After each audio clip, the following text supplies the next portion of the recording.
वंदे मातरम। बिहार झारखंड की बात में स्वागत है आपका। मैं हूं आपके साथ काजल ठाकुर। खबर रांची से है, जहां जनजातीय मामलों के केंद्रीय मंत्री अर्जुन मुंडा ने राजभवन में झारखंड के रमेश बैस से मुलाकात की है। और आपको बता दें कि अर्जुन मुंडा ने मंत्रालय द्वारा जनजाति के लिए चलाए जा रहे कई योजनाओं के बारे में चर्चा की।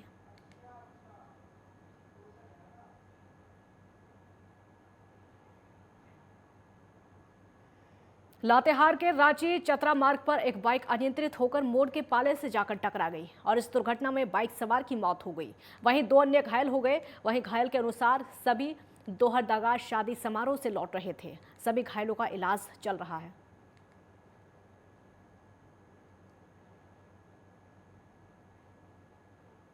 घटना घटा जा रहे थे, रोड से हम लोग गुजार रहे थे घर, तो पुल था वहाँ पे एक्सीडेंट हुआ। हम लोग उसको हम बोले कि गाड़ी दो, सूद नहीं दिया। कहने से हम कारीगर, हम बोले उसको कि कारीगर है, दवाई चलाओ गाड़ी। अब चलाने लगा तो हम देखे तो पूरा रफ खुदा रहा है हमके।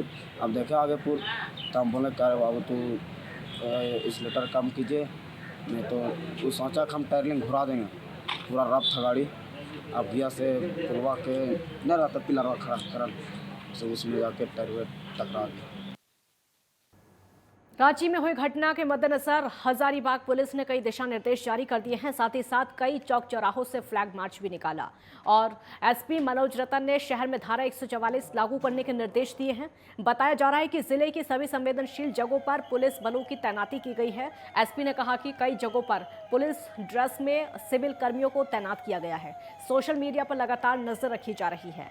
शहर में लगे सीसीटीवी कैमरे और ड्रोन कैमरे के जरिए हुड़दंग और उपद्रव करने वाले व्यक्तियों पर लगातार नजर रखी जा रही है। सोशल मीडिया पर भड़काऊ और अफवाह फैलाने वाले 150 से ज्यादा लोगों को चिन्हित करके उनके खिलाफ कानूनी कार्रवाई की जा रही है। लोगों से भी अपील की जा रही है कि किसी भी प्रकार की सूचना मिलने पर उस सूचना का नजदीकी थाने से या फिर नियंत्रण कक्ष से सत्यापन कराएं। सभी लोगों से अपील है कि किसी भी भ्रामक सूचना पर, अफवाहों पर ध्यान नहीं दे, एक दूसरे को भड़काने का, उकसाने का काम नहीं करे। सोशल मीडिया के जरिए हो या अन्य कोई भी जरिए से हो, ताकि समाज में जो है वो शांति बनी रहे। हम लोगों ने हाल फिलहाल में रामनवमी और रमज़ान का पवित्र महीना, दोनों त्यौहार बहुत ही शांतिपूर्ण तरीके से हजारीबाग में संपन्न कराए हैं। मुझे उम्मीद है, बल्कि मुझे पूरा विश्वास है कि हम लोग आने वाले दिनों में भी इसी प्रकार से अमन शांति हजारीबाग शहर और हजारीबाग जिले में हम लोग इसी प्रकार से बनाए रखें। 2 दिवसीय झारखंड दौरे पर केंद्रीय गृह राज्य मंत्री नित्यानंद राय साहेबगंज पहुंचे और यहां पहुंचने पर राजमहल विधायक ने उनका स्वागत किया। प्रधानमंत्री नरेंद्र मोदी के नेतृत्व वाली केंद्र सरकार के 8 साल पूरे होने पर बीजेपी के केंद्र नेतृत्व के आयोजित कार्यक्रम में हिस्सा लिया और इस दौरान केंद्रीय गृह राज्य मंत्री नित्यानंद राय ने साहिबगंज मनिहारी गंगा पुल का निरीक्षण किया। साथ ही महादेवगंज स्थित डेयरी प्लांट का भी निरीक्षण किया। साथ ही शहीद मुन्ना यादव के घर पर उनके परिवार वालों से मुलाकात करके उनका हालचाल जाना और उसके साथ साथ राजमहल के विधायक अनंत ओझा और कहलगांव के विधायक पवन यादव मौजूद रहे।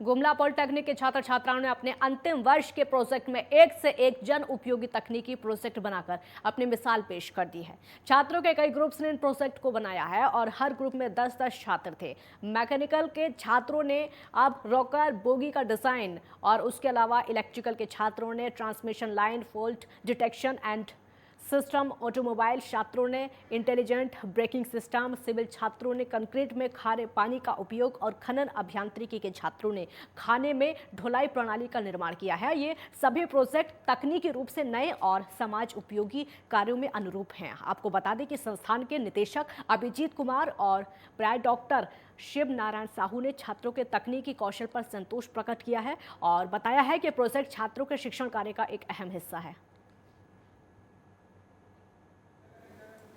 फाइनल सेमेस्टर का प्रोजेक्ट छात्रों के शिक्षण कार्य का एक अहम हिस्सा है, जिसे उन्होंने working model, techno economical feasibility analysis report एवं पावर पॉइंट प्रेजेंटेशन, इन तीनों माध्यमों में संस्थान में उपस्थित किया है। विगत 2 दिनों से फाइनल ईयर प्रोजेक्ट इवैल्यूएशन अनुष्ठान के परिसर में चल रहा है। स्टूडेंट इसमें बहुत ही अच्छे कार्य उपयोगी मॉडल तैयार कर उपस्थित किए हैं। गुमला के बाजार टांड में गंदगी का अंबार लगा हुआ है। लोगों का यहां पर बिक्री और खरीदारी करना मुश्किल हो गया है। इस मामले को लेकर जब एसडीओ से बात की गई तो उन्होंने स्थिति के खराब होने की बात कबूली, लेकिन स्थिति कब ठीक हो सकेगी इस पर कुछ भी नहीं कहा। एसडीओ ने कहा कि डीसी को मामले की जानकारी दी गई है, जल्द ही समस्या का समाधान कर दिया जाएगा।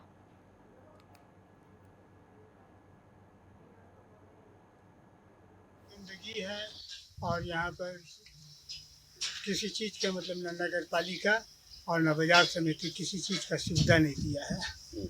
किसी चीज़ का सुविधा नहीं न, हाँ न एक कचरा फेंकने वाला कोई एंटीना है, न कोई पानी का सुविधा है, न कुछ है।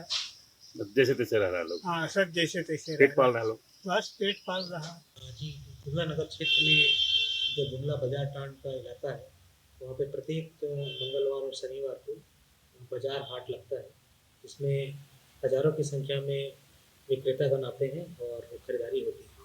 इस कारण से हमेशा वहाँ पे गंदगी जमा हो जाती है। नगर परिषद के द्वारा गंदगी का निपटारा किया जा रहा है। साफ सफाई हम सुनिश्चित कराएंगे। बाजार टांड की जिस जमीन को हमने दिखाया, यहाँ पर साप्ताहिक हाट लगता है और सप्ताह में 2 दिन यहाँ बाजार लगता है और हजारों की संख्या में लोग यहाँ आते हैं और बाजार करते हैं। इस दृश्य को आप देखकर समझ सकते हैं कि सूबे की सरकारें ग्रामीण क्षेत्रों में विकास को लेकर कितना गंभीर है। और ये दृश्य किसी गुमला जिला के किसी इंटीरियर इलाके का नहीं है, गुमला जिला मुख्यालय में सिसेर रोड स्थित बाजार का है, जहां से प्रतिदिन प्रशासनिक पदाधिकारियों को गुजरना होता है और वहां से गुजरते हैं। आज़ादी के लंबे समय बाद बाजार हाटों की ये स्थिति देखकर निश्चित रूप से आश्चर्य होता है कि देश की आज़ादी के लंबे समय बाद भी इन इलाकों का विकास नहीं हो पाया। साथ ही साथ झारखंड बने 20 साल से अधिक का समय हो गया, उसके बावजूद भी इन इलाकों की तस्वीर नहीं बदली। ऐसे में स्पष्ट है सूबे में सरकार किसी की रही हो, ना तो सरकारों की चिंता रही है और ना ही प्रशासनिक पदाधिकारियों की चिंता रही है। मामला ये बताया जाता है कि चूंकि बाजार समिति का जो बाजार समिति है उसका उस जमीन पर कब्जा है, सरकार को अविलंब चाहिए कि इस मामले को गंभीरता से ले और दोनों विभाग में कोऑर्डिनेशन बनवाकर वहां पर बेहद व्यवस्थित तरीके से बाजार हाट को बनाए, ताकि लोग वहां पर व्यवस्थित तरीके से अपनी सब्जी को बेच सके और जो सब्जी खरीदने आते हैं उन्हें भी कोई परेशानी ना हो। नहीं तो ये कहीं ना कहीं बाजार हाट बीमारी का कारण बन सकता है। और साथ ही साथ ये बात दर्शाता है कि झारखंड बने 20 साल से अधिक का समय हो गया है, लेकिन सूबे के ग्रामीण क्षेत्रों में विकास नाम की जो चीज है वो शायद अब तक देखने को नहीं मिल रही है। नेटवर्क 10 के लिए गुमला से सुशील कुमार सिंह। लातेहार के बालूमाथ चतरा मार्ग के पास में गाड़ी अनियंत्रित होकर दुर्घटनाग्रस्त हो गई और इस दुर्घटना में एक व्यक्ति की मौत हो गई। साथ ही दर्जनों लोग घायल हो गए, जिन्हें बालूमाथ सामुदायिक स्वास्थ्य केंद्र लाया गया है। और बताया जा रहा है कि सभी लोग शादी समारोह से लौट रहे थे। सभी ड्राइवर को नींद आ रही थी और गाड़ी अनियंत्रित हो गई। घायल लोगों में से 4 लोगों को रांची रिम्स रेफर कर दिया। हम लोग ऊपर केबिन में सो रहे थे, ड्राइवर नीचे चला रहा था गाड़ी, अचानक से नहीं बोला, देख रहे हैं गाड़ी में जा रहे, चिल्लाए तो चले गए। कौन गाड़ी में? हम लोग पटना से आ रहे थे, पिकअप गाड़ी जी। किस काम से गए हुए थे? हम लोग बैंडर ग्रुप से बैंड बजाने तो इन कहाँ घर जा रहे थे। इसमें लगभग गाड़ी में टोटल आदमी 20-22 झारखंड उच्च न्यायालय रांची के न्यायाधीश एसएन पाठक गुमला के डुमरी प्रखंड स्थित टांगीनाथ धाम पहुंचे और धाम स्थित शिव और दुर्गा मंदिर में मत्था टेका और पूजा अर्चना करके झारखंड वासियों के लिए सुख, शांति और समृद्धि की मन्नत मांगी। इसके बाद मुख्य न्यायाधीश ने धाम की पौराणिक मूर्तियों, धाम तक की खराब सड़क, परशुराम की गाड़ा, त्रिशूल और शिव मंदिर के बारे में जानकारी ली। न्यायाधीश ने कहा कि खुदाई में जो भी सोना मिला है उस पर थाना प्रभारी जल्द से जल्द कार्रवाई करें और सोने के मंदिर को सौंपे, ताकि उसका इस्तेमाल मंदिर के विकास के लिए किया जा सके। टांगीनाथ धाम का पर्पस तो एक ही होता है, ये धार्मिक स्थल है और यहाँ पे सबों की तरह मैंने भी सुना है, यहाँ परशुराम जी का फरसा है, शंकर जी का पुरानी मंदिर है यहाँ पे, और अवशेष मिले। ये आर्कियोलॉजिकल सर्वे द्वारा खुदाई यहाँ पर जो हुई है तो उसमें से काफ़ी मूर्तियाँ निकली हैं, जिसे देखकर लगता है कि हज़ारों वर्ष पुरानी ये मूर्तियाँ हैं। लेकिन दुर्भाग्य ये है कि यहाँ पर अप्रोच रोड नहीं है। 10-20 किलोमीटर हम लोग चल कर आए हैं, रोड की स्थिति बिल्कुल ख़राब है। सरकार का ध्यान इस पर आकृष्ट होना चाहिए यहाँ का जो ये मूर्तियाँ जो निकली हैं गर्भ से, तो उसका रख रखाव नहीं है। गुमला जिला में कांग्रेस का नव संकल्प पर एक दिवसीय कार्यशाला का आयोजन किया गया, जिसमें झारखंड सरकार के मंत्री डॉक्टर रामेश्वर उरांव और कांग्रेस के वरिष्ठ नेता आलोक दुबे समेत कई लोग शामिल हुए। इस कार्यक्रम में रामेश्वर उरांव ने कहा कि संगठन को मजबूत करना है ताकि आने वाले समय में एक संकल्प के साथ वो मैदान में उतर सकें। और वहीं इस दौरान कार्यकर्ताओं ने भी अपनी बातों को रखा।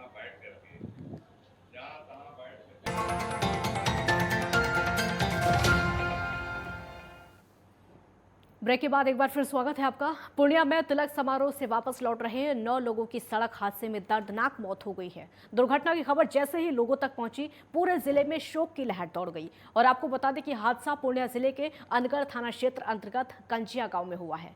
सभी मृतक किशनगंज जिले के महीन गांव के पंचायत के रहने वाले थे, जो कि स्कॉर्पियो से ताराबाड़ी गांव एक तिलक समारोह से वापस लौट रहे थे।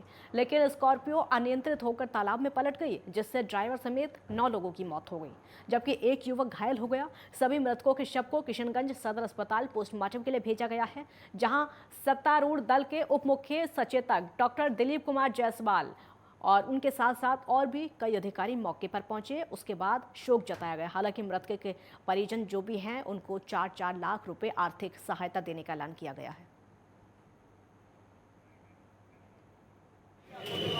बाइसा ब्लॉक की कंजिया पंचायत में मध्य विद्यालय कंजिया के पास एक स्कॉर्पियो इम्बैलेंस होने की वजह से वहीं तालाब में गिर गया, जिसके वजह से टोटल 11 आदमी में से 8-9 आदमी की मृत्यु हो गई और 2 आदमी अभी भी जीवित हैं, ठीक हैं वो, और सभी को पोस्टमार्टम के लिए किशनगंज भेज दिया गया है।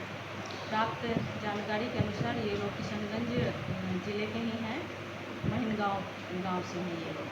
हमें लगता है पता नहीं रात का 1 बज रहा था, इसलिए उस समय सड़क भी सुनसान होगा और अगल बगल के लोग को भी आने में देर हुआ होगा, नहीं तो इन लोगों की ज़िंदगी बचाई जा सकती है। और ये घटना बहुत ही दुखद है और ज़्यादातर लोग जो इसमें जिनकी मृत्यु हुई है इस दुर्घटना में, वो सभी जवान, मतलब बहुत ही युवा हैं वो लोग, और ऐसे लोगों को होना शायद इससे बड़ी दुखद घटना कुछ भी नहीं हो सकती। सर, इनको मुआवजा के लिए सरकार को तो तुरंत इसका मुआवजा देना चाहिए। सरकारी जो भी सुविधा इनको मिलता है। कल 1:30-2 बजे रात्रि में घटना घटी यहाँ किशनगंज जिला के महीन गाँव के लोग, कुछ लोग परिवार तिलक समारोह में गए हुए थे, अनगढ़ थाना अंतर्गत पूर्णिया जिला में जो है, और 1:30-2 बजे के आसपास गाड़ी पलट गई। बारिश भी हो रही थी, खाई में चली गई, आज इसमें कुल 9 लोग डेथ कर चुके हैं और हृदय विदारक ये बड़ी दुखद घटना है। और वरीय पदाधिकारी की आपसी सहमति से, चूँकि किशनगंज नज़दीक था, वहाँ से पोस्टमार्टम के लिए 9 शव को यहाँ पे लाया गया है। पोस्टमार्टम की प्रक्रिया चल रही है और जो भी मुआवजा या विधि सम्मत जो भी कार्रवाई होगी अनगढ़ के थाना के द्वारा किया जाएगा। छपरा के मशरक, पानापुर, तरैया और गोपालगंज जिले के सीमावर्ती इलाकों में अवैध शराब का थोक कारोबारी को पुलिस ने गुप्त सूचना के आधार पर एएलटीएफ टीम की मदद से शुक्रवार को गिरफ्तार कर लिया। मामले में मंढोरा डीएसपी इंद्रजीत बैठा ने मीडिया को बताया कि मशरक थाना क्षेत्र के सिसई गांव के निवासी भोला नट पिता संतलाल नट उर्फ पारा नट, जो कि अवैध शराब का बड़ा थोक कारोबारी है। और आपको बता दें, वो अलग अलग थानों में 1 दर्जन से ज़्यादा शराब के मामलों में नामजद आरोपियों को थानाध्यक्ष मशरक राजेश कुमार ने पूरी टीम के साथ में गिरफ्तार कर लिया। और गिरफ्तार शराब कारोबारी 900 लीटर के बरामद मामले में जो कांड की संख्या है वो 181 और 22 में फरार चल रहा था, जिसको गिरफ्तार कर लिया है। फिलहाल उससे पूछताछ की जा रही है।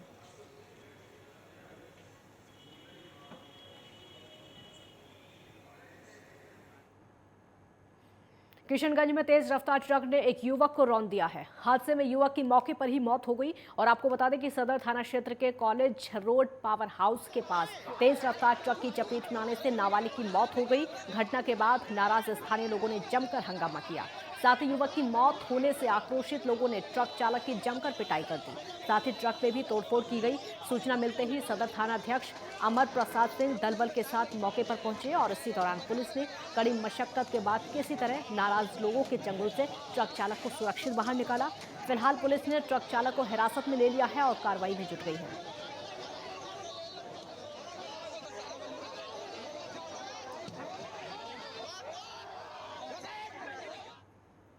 और कटिहार के फलका थाना क्षेत्र में महेशपुर राजधानी ग्रामीण सड़क पर तेज रफ्तार ट्रैक्टर अनियंत्रित होकर 10 फीट गड्ढे में पलट गया। हादसे में 2 नाबालिग लड़कों की दबकर दर्दनाक मौत हो गई।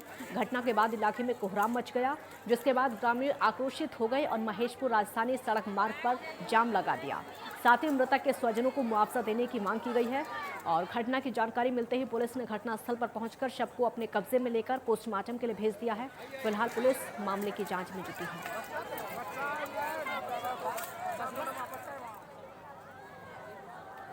महेशपुर सड़क का ये पूरा मामला है, जहां पर ग्रामीणों की भीड़ लग गई है। तेज रफ्तार ट्रैक्टर की चपेट में आने से दर्दनाक मौत हुई है। उसके बाद ये सभी ग्रामीण मौके पर पहुंचे।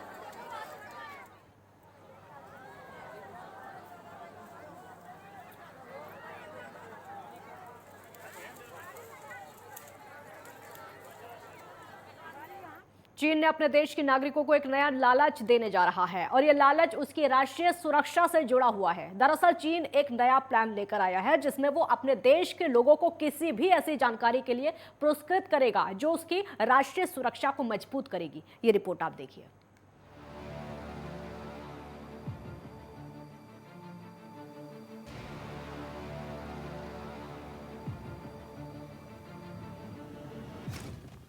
क्या आपने कभी सुना है कि किसी देश को अपनी सुरक्षा सुनिश्चित करने के लिए अपने ही नागरिकों को लालच देना पड़े? अगर नहीं तो अब सुन लीजिए। और ये देश कोई और नहीं बल्कि चीन है। जी हाँ, दरअसल चीन की शी जिनपिंग सरकार ने नया प्लान तैयार किया है, जिसके तहत वो अपने देश की राष्ट्रीय सुरक्षा को मजबूत करेगा।